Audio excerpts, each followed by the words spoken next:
I'm going to talk to you about the recent movement we had in Poland against the attack on abortion rights. As you might know, in Poland, abortion is legal only in cases of rape, or if the life of the woman is threatened, or if the fetus is damaged.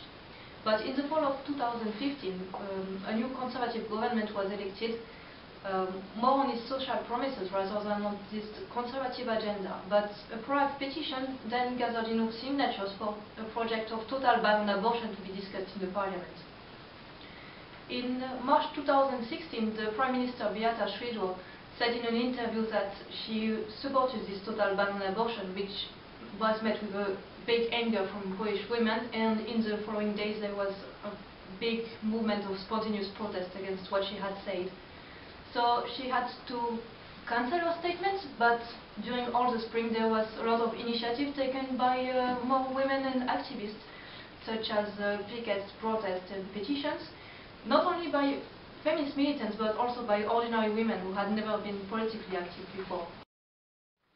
The symbol of this movement was cloth hanger, which is a symbol of illegal abortion as they used in the past to be performed with this tool, which is no more the case of course, but it was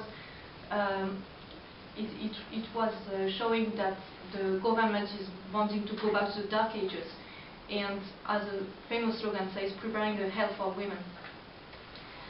So in the autumn, some conservative groups who are more conservative than the government actually pushed this proposal to the parliament.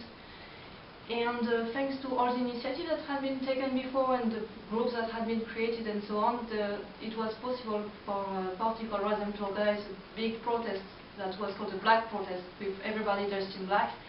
And on the 3rd of October, a women's strike was called, which was inspired by a movement that had been in Iceland in 1975, when women quit work in protest to wage inequalities and unpaid housework. So it was not exactly a strike action, as it wasn't called by the trade unions, even if the trade union OPZZ officially supported the strike. Women rather took a day off to attend the protest. Some council workers walked out. There was a walkout of the high school students, which is very positive because there is no traditional students' movement in Poland. Some small businesses closed so that their employees could attend the demonstrations.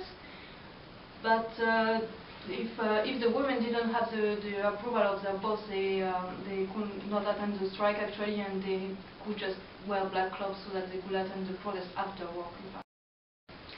And altogether there was 200,000 protesters, which is very impressive in the context of Poland.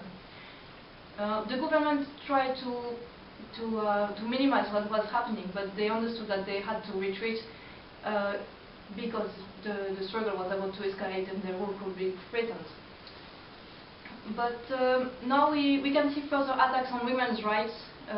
Like in February, the emergency contraception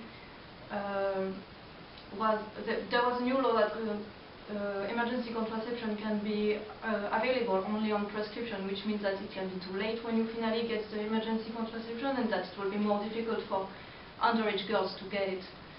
But this big movement actually gave hope that that there will be a momentum for later struggles of the working class and of women against this government. Even if the strike was in fact a defensive movement to defend the very limited right of abortion that we have in Poland, as Alternativa Socjalistyczna we intervened and supported this movement, and in our intervention we raised that we have to fight for a real right to choose, which is not only abortion on demand and for free, but also for against austerity, for salary increases, for jobs, and for public childcare and also public services, so that having a child or not become an actual choice of the women.